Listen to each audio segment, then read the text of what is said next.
tous les Tyrossais l'ont constaté, la circulation est un gros point noir sur notre commune.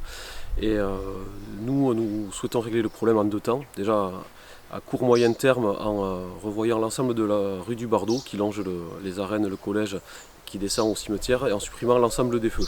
C'est-à-dire en supprimant le double feu des arènes, le feu en haut du cimetière et en faisant un rond-point en bas du cimetière. Ça permettra, si on arrive depuis l'autoroute, depuis Toulouse-Pérorade et qu'on part vers Bayonne ou vers la côte, et dans le sens inverse, de traverser Saint-Tyros sans le moindre feu.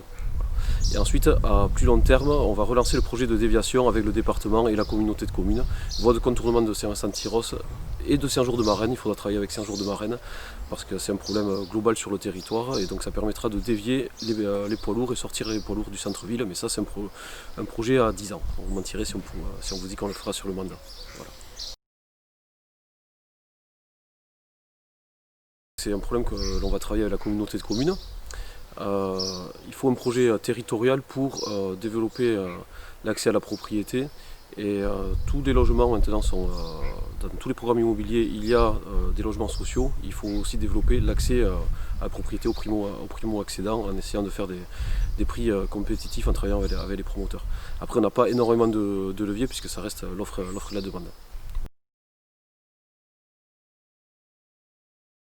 Le fond de notre projet ne change pas.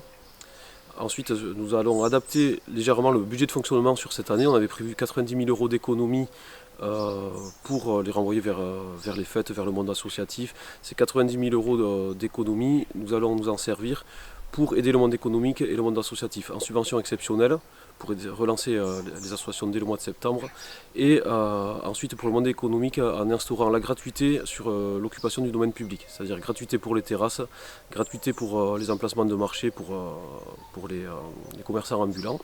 Et ensuite, le cœur de notre projet, la rénovation de l'usine Adidas, reste d'autant plus d'actualité qu'il faudra recréer du lien social. Ça sera un lieu ouvert, un lieu culturel, et ramener le service public en centre-ville.